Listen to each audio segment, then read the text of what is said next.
thought I would see the day Aniyah would admit to being wrong. And being a hypocrite on top of that. Kayda is finna crash the fuck out. Poor Kayda, man. I feel bad for her. Ooh, look at Sincere! Alright, y'all, here we go. We start off this time with Kayda and her new connection. And they are having an interesting and needed conversation about the family, where they come from, and how they want to be and what's important to them, okay? And I'm not gonna lie, this might be one of the most beneficial conversations that I've heard thus far, because all the other conversations are, you know what they about. But yeah, they're talking about their cultural differences and cultural weddings and what they would want with their family and their spouse. So, you know, it's pretty good to hear a conversation with some actual substance. From there, we heard to a conversation with someone else that you know I really don't care for, Jen, and the conversation with her doppelganger. So from this conversation, we learned that her doppelganger is actually interested in having talks with the other women. And low-key, I didn't like Jen's reaction. Like, I don't know how to explain it. It was like an audacity or what the fuck look. I don't know how to explain it. I don't know, it was crazy. And then he asked her, did she want to talk to anybody else? And she said not really, after she seen whoever do something with Kenzie. She didn't want to talk to Kenzie's dude no more after what he did with Kenzie. Yet her doppelganger over here is saying he wants to pull Kenzie for a chat. Let me find out it's going to be some little secret hidden animosity between the besties, Jen and Kenzie, okay? Imagine a man telling you he wants to pull your bestie for a chat when you just crossed a whole nother man off the list because of what he did with said bestie. Jen, I know you kind of feeling those stupid sis, because I would too.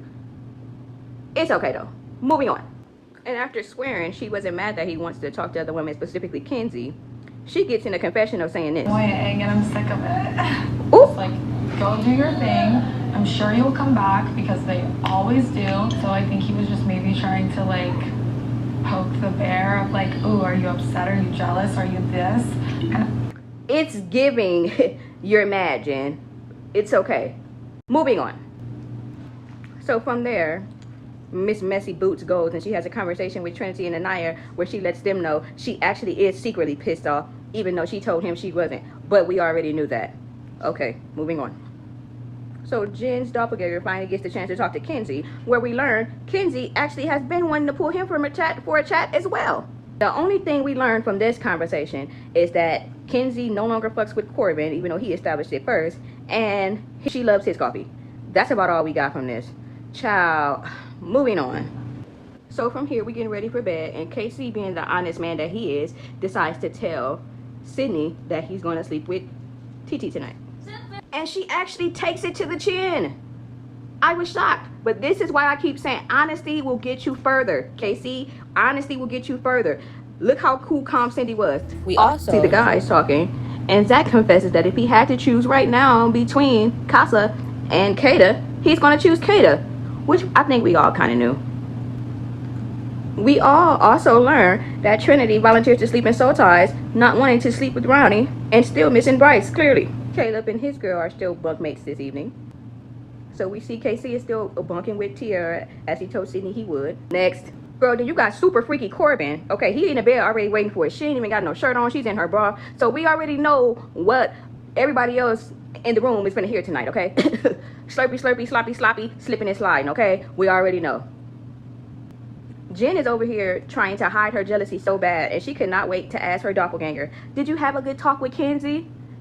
Bitch, we ain't heard you ask nobody else that at all. Okay, y'all were just besties. And the fact that you may lose to Kenzie, I think is fucking with you. That lets me know y'all were never friends. Next. Melanie is bunking with Corey, of course. And Trinity, my girl, decides to thug it out in soul ties, bitch. Lonely by her damn self. And I ain't mad at her for it. So in the girls, well, everybody else pretty much slept with their bunkmates except for Trinity. Trinity's the only one that's sleeping in soul ties.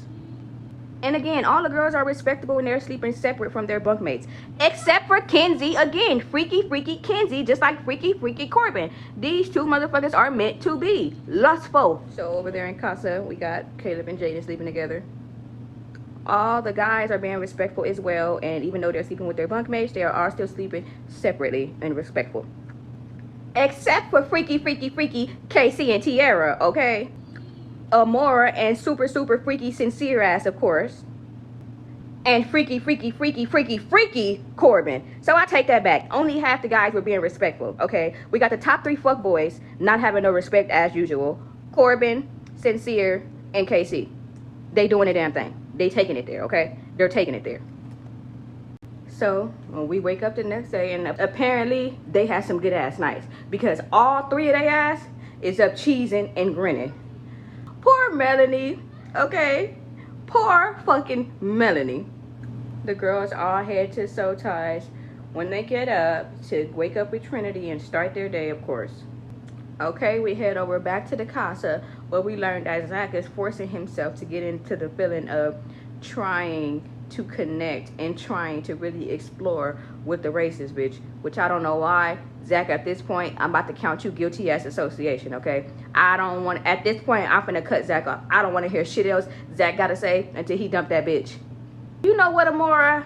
I'm not even trying to blame you, but I just feel like the fact that y'all actually watch the shows before y'all come, so y'all know who y'all going for, I just feel like you are really doing a lot, bitch. I'm not gonna lie. You are doing a lot, but I'm not gonna hate you. I'm gonna give you grace and allow you to do you. But bitch, calm down. Like, the thirst over Sincere is too much. It's just too fucking much. There's no way. It's just like, it's just overly going. Like, it's annoying to me. Moving on. Okay, so we have 2 out of the 3 freaky squad members sitting up having a conversation, and Casey asks Corbin, you know, how he think they're gonna feel bringing back Corbin's girl and then TT. And Corbin is just laughing, ha ha ha, we gonna run this shit, we gonna run, ha ha ha ha ha. And he just get on my motherfucking nerves. Ugh. So Corbin proceeds to drag the Villa girls again, saying that he feels like his girl and TT are like college girls, and the girls back home in the Villa are more like high school girls. Okay, but y'all act like horny ass high school boys that have never had pussy a day in their life. I'm gonna need y'all to calm down, because y'all doing too much and y'all feeling yourself a bit too motherfucking much. Okay, and it's making me irritated with y'all girls, because y'all are pumping them up like they're just so much better, and it's really making me like, I'm starting to look at all y'all girls like, just based off of y'all. The way that y'all talk and act and talk about them and how y'all act is making me say fuck them. Okay, do you hear me? Fuck them. And I don't know if this is on purpose or not, but in the middle of their conversation, why did Casey call TT Aniyah? And him and Corbin starts dying laughing at it like it was so funny. Don't laugh, it ain't funny. I didn't find that funny, like I said. And again, Casey continues to repeat himself like he did last episode. What took him 3 weeks to develop with Aniyah, he's developed in 3 days with TT. Okay, whatever. And like they do every season, they have that one guy like Kendall that has to pump everything up, and Kendall is the new Corbin. Oh, KC, we've never seen you be this happy. We've never seen you act like this. We've never seen you have this much energy. Shut the fuck up. Like, I swear to God, like, men are worse than women when it comes to gossiping. Like, they make everything fucking messy for no reason. I'm not gonna lie, Casey does seem a little freer than what he is with Aniyah, and I think he's probably scared of being judged because him and Aniyah are so much different. But still, Corbin, shut your ass up, shit. So we got Jen, Trinity, and Melanie that meet up to talk, where we learn that Jen now wants to explore and wants to have other conversations with men, when she just said she didn't. But now she does, because her doppelganger has had a conversation with her bestie, Kenzie. Do y'all remember how it used to always be Jen and Kenzie? Now there's no longer Kenzie, there's no more Kenzie. Jen is really in her feelings. And from this conversation, we learned what we thought about Jen was true.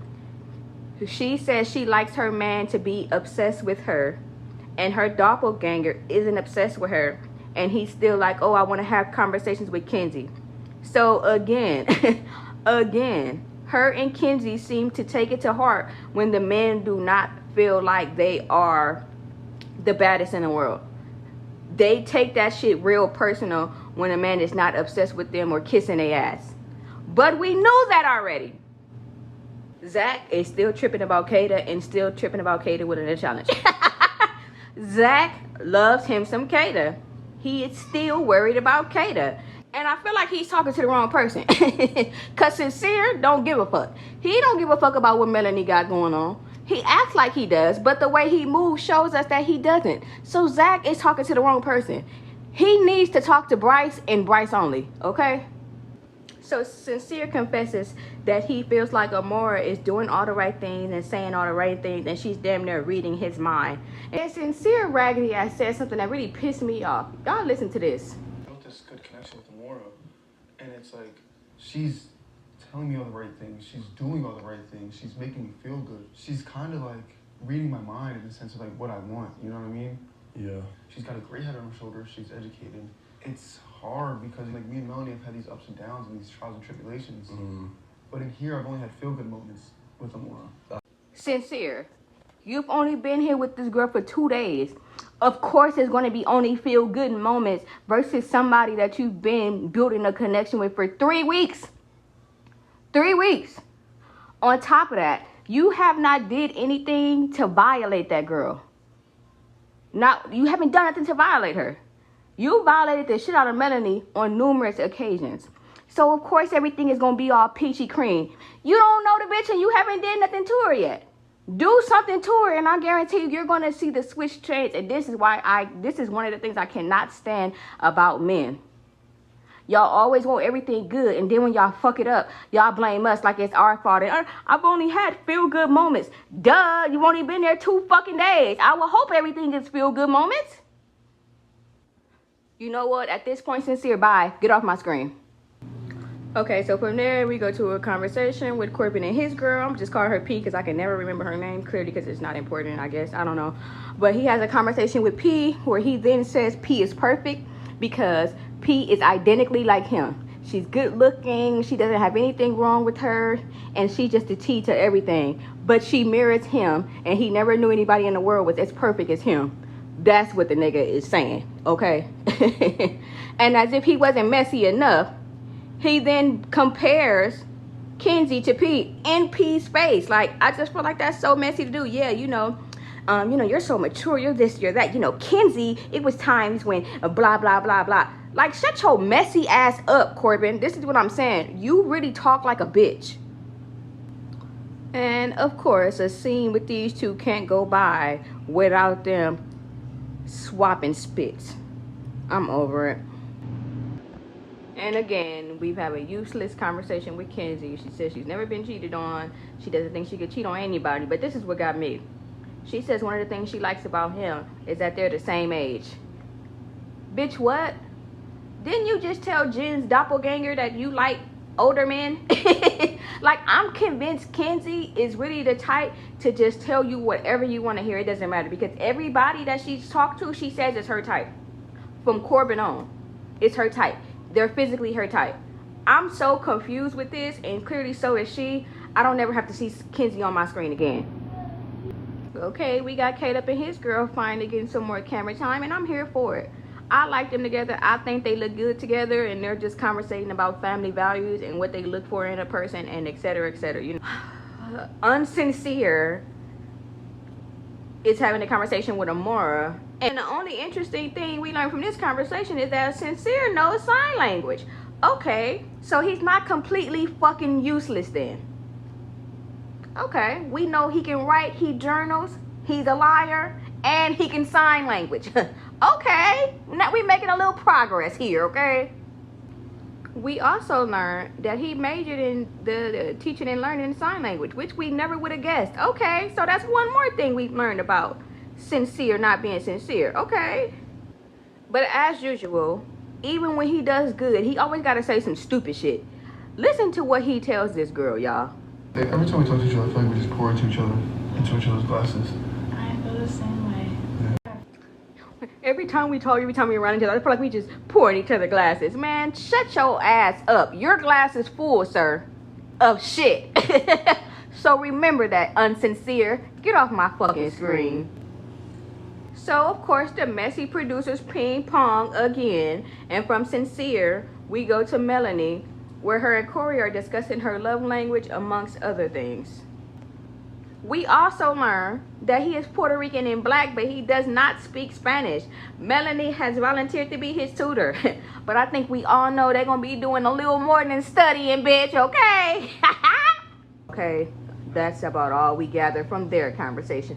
Moving on. Now, as Jen is over here conversing with, what's his name? Ronnie, I think. As Jen is over here conversing with Ronnie, we really learn how insecure she is. Y'all, check out what she says.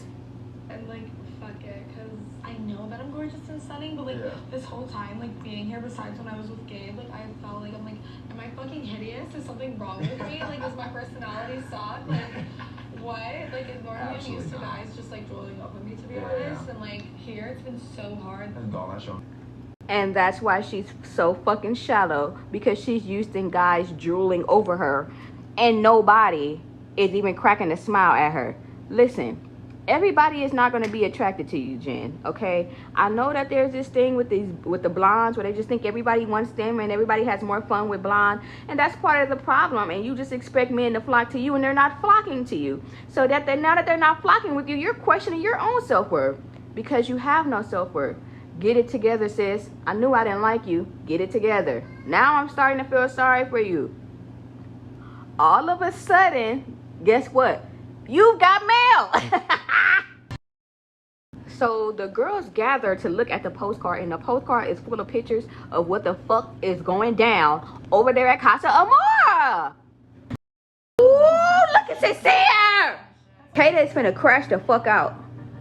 I feel so fucking bad right now, y'all. Kayda is crying. I bet she wish she listened to Kenzie this time when Kenzie said give that man a chance and etc, etc.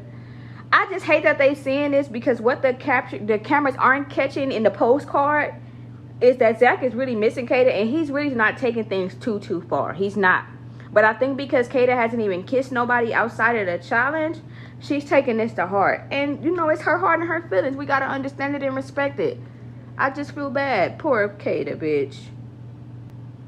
Poor Kayda, man. I feel bad for her. As a woman, I've been there. I know that shit hurt. It don't feel good. It really don't feel good. I'm just glad she got the support of the other girls there as well. We see Caleb and his girl, but he don't have a connection back home, so it really doesn't even matter. But look who else we see. Sincere over here sucking on this girl lip. Okay? Just sucking on the whole fucking lip. Ugh, disgusting. They showed Trinity a picture of of Bryce sucking toes. But in Bryce's defense, this was during a challenge. So I hope they don't blow it up and make it seem like he was just out here wilding out, because he really wasn't, and that was during a challenge. Everybody else is a different story. But him, for sure. He wasn't on no bullshit, Trinity. I'm going to tell you that now. Trinity, he wasn't on no bullshit, sis. Now it's the guys' turn to get the mail and see what the women have been doing. And of course, Unsincere is the first one getting the mail. Good, because he's the first one I won't hurt. I want Sincere to be crushed first. And look how thirsty they're. And this is what I'm talking about, the girls. Look how thirsty they are. Even they want to see the pictures. If y'all saw when the girls in the villa, when they were reading and reading their postcard, the guys were separate and they continued to mind their business, and they let the girls handle that and grieve and figure it out. You get these messy ass bitches, but you want to say that they mature. No, these bitches is acting like high school bitches. They acting like pick me bitches. Why do y'all want to see what the other girls is doing so bad? So y'all can throw it in the men's face and say, oh, well, yes, that's why you should pick me, or that's why you should bring me back, or I told you she wasn't XYZ. This was just so fucking messy of them to me. Okay, we got Kenzie sharing tongues, Jen doing whatever. Oh my God. We got Trinity and Corey in the photo booth. Aniyah, ooh. Theirs is way better. Look, at least we got Melanie. We can't even see what Melanie doing. Ooh, they got Kayda kissing old boy, but that was during the challenge, wasn't it? That was during the challenge. That was acceptable. Oh my God. And then Aniyah got her whole ass out. I don't even think she had the ass out for KC. Ooh, Kayda. Zach is sick, but Zach is the only smart one because he realized the picture of Kayda was during a challenge, and that's exactly what he said. He said that was during the challenge, that was during a challenge. But the picture that Kayda seen of you was not a challenge, sir. You are in hot water, sir. And Corbin ass is so childish, almost he don't care. He ready to go back to the villa. Yeah, you're ready to go back to the villa because you're ready to try to stunt on Kenzie, which let me know you are not mature and you are not over it and you're fucking childish. That's the only reason why you want to go back to the villa, to throw it up in the girl's face. That's fucking weird. You're like a kid. That's weird. And look at KC ass looking stupid than a motherfucker. And I know he gonna justify, yep, that's why I've been doing what I'm doing. Yep, that's why. I know the ignorant mentality. And the P girl don't make it no better after Corbin talking about, oh, he wanna go back. She comes to, yeah, we finna walk in looking good as fuck. This is the bitch that you said was more mature? Okay. Trinity. Fuck. They got you, man. Bryce is sick. Bryce is fucking sick, man. Girl, Zach finna cry again. He finna cry again because he think the feeling is not mutual. He think Trinity over there just being a straight hoe, okay? Guilt is eating Zach ass alive. Guilt is eating Zach ass up because he knows Kayda probably saw a picture of him and she's thinking it's something that is not. Guilt is fucking Zach up. And his new connection, that should be an immediate turn off to her. Because that lets you know he really give a fuck about his girl. It ain't even no point in still trying to build no connection. It ain't even no point. Because this is all Zach been talking about. Melanie looking at Sincere's picture. And now Melanie is fucking crying too. Oh my God. Hey man, the guys that made me hate them at this point. The guys made me hate their ass too at this point, I swear to God. Poor Kayda again, she's still crying, man. Unsincere. I told y'all. And Trinity didn't have to tell Melanie ass to stop being fucking delusional because she's trying to rationalize it in her head some kind of way. Maybe it's a challenge. Maybe it's a challenge. And it's all the other girls. Bitch, that ain't no fucking challenge. He got his hair up in a ponytail, his shirt off, and they laid up on the couch all cuddled up. Ain't no damn challenge, bitch. And this is what got me and Aniyah gonna say. Why does mine have to be a fucking Fulani break, bitch? Bitch, what? What is that supposed to mean? See, this is what I be talking about when I've been telling y'all Aniyah is giving off self-hate. What the fuck do you mean? Because her hair is fucking cute, bitch. Her hair is cute. It's better than that bullshit ass curly wig that you've been wearing since day fucking one, the same style that still don't even look like it's wet or dry. Bitch, take that shit out. The girls are fucking hurt. They hurt. And I'm damn near hurt for them. Because this is too much. Now the guys finally separate from the girls to do their own talking about how they really feel and gossip. And KC says he wants to know who is the Melanie dude. Who is Melanie talking to? Why are you so fucking worried about who Melanie's talking to? Be worried about Aniyah who got her whole ass out by a nigga that don't look nothing like you. And then they trying to make this so much more. Here goes Sincere. I know the guy probably told her like, I can do you better than Sincere. And that's why she's smiling like she like him. Sincere, we got your whole lip sucking another bitch lip. And you mad that she's smiling at somebody? You better be glad that all the bitch is doing is smiling. Because I would be doing way more than smiling. You lucky the bitch is only smiling, bitch. And Bryce is completely devastated. He's completely devastated. Y'all. Check out why Unsincere says his feelings are so hurt of seeing somebody else touch Melanie's face and see her smiling at another man after he's been sucking tongues and lips the whole time. Peep what he said. I know that, look, she's looked at me like that before, you know what I mean? I would have much rather seen a picture of them two kissing than the picture that I seen. Sincere, shut up, because your chest hurt and you can't breathe by the way she was looking at somebody. Talking about you would rather seen her picture of her kissing him. You couldn't handle a picture of her kissing him. You really would be passed out, okay? You really would be passed out. You think you got track star energy, I guarantee you, your legs would have gave out. Okay, track star, if you would have seen Melanie kissing somebody, your fucking legs would have gave out. I guarantee it. So I don't want to hear that. Let me just say, I love the unity. I love the girls sticking together, and I love the girls being there for each other, specifically Trinity. She has been there for every last girl, and she's a girl's girl, and I love it. I love to see it. We got to stick together because the men stick together. They don't give a fuck about us, so we have to give a fuck about each other, okay? Aniyah finally decides to show some type of emotions, and she is stressed. I still don't like the comment she made, though, so I'm having a hard time feeling any bit of pity for the bitch. No lie. So now Aniyah is finally accepting the fact that KC, may not choose her, which lets me to believe, bitch, you always felt like he was going to choose you. So you were comfortable and you felt like, you know what I'm saying? You didn't think that you could be replaced. That's what I'm getting from this conversation. Correct me if I'm wrong, but moving on. And I never thought I would see the day. I never thought I would see the day Aniyah would admit to being wrong. Y'all listen to what she said. I feel so hypocritical with it. Like, I know I'm exploring and everything. I feel like you should, but it still hurts. Did y'all hear what she said? And I know I'm exploring, but to know he's also exploring, it hurts. So she's admitting to being... Y'all see what I'm talking about? This is why I said Aniyah is really fooling y'all. The bitch ain't fooling me, though. I see right through you, bitch. I see right through you, Aniyah. Trust me. So he's exploring and it hurts. But it has not stopped you from exploring. That's crazy. That's crazy. It doesn't matter who did the most. Exploring is exploring, yo. And y'all, both of y'all definitions of exploring has crossed the lines of respect. And we know that. Corbin then tells the guys that he's actually happy for Kenzie and happy that she found somebody.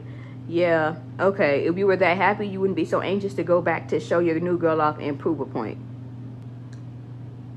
In case she's supposed to be a barber, I ain't seen this nigga with a proper haircut the whole season, okay? I don't know what's going on. He needs to bring that taper up along his ears, because just the taper right there and then the taper at the top, it's looking stupid. Get it together, Casey.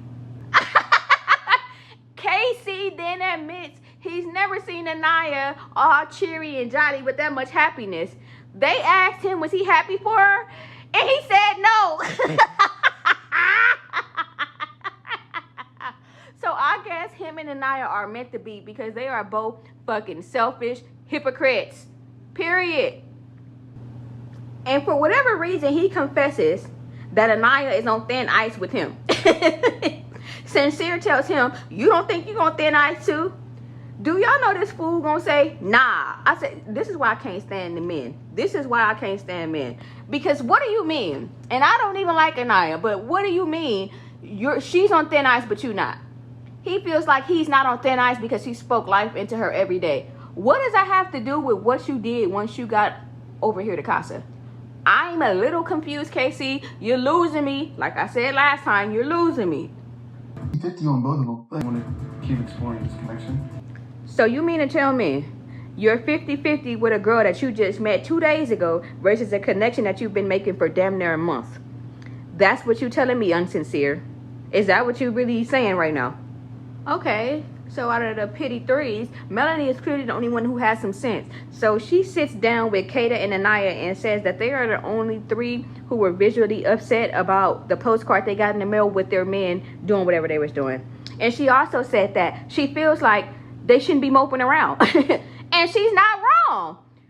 Like she said, y'all should not be moping around, because that is giving the men too much power, and it's giving them the authority to say, okay, well, you know, I can do what I want to do, but then I'll come back over here and she'll be waiting. And she's fucking right. I am so glad she spoke life into them. No, we are not moping around about these bullshit ass boys.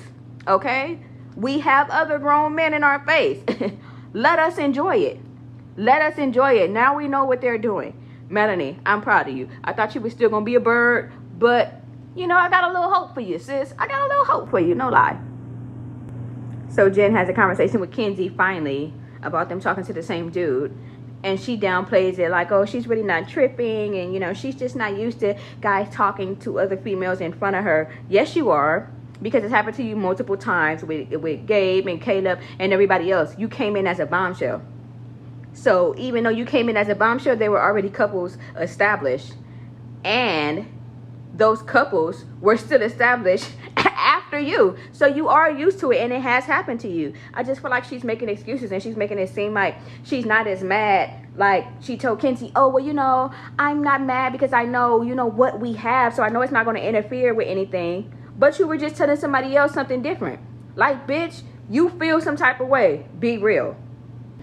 Aw, so Bryce is saying that even though, I'm sorry. So now we go to Sincere and Bryce conversation, as we said. And Bryce then let it be known that he was hurt when he saw the picture of Trinity in the photo booth. However, he started looking at all their old pictures and all the challenges and stuff that they did. And, you know, in so many words, the good outweighed the bad, and it made him think about all the good times.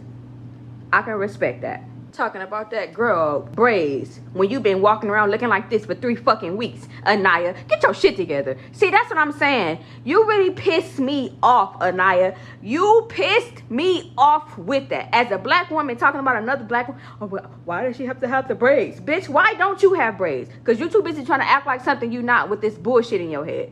But I'm sorry, y'all. Back to it.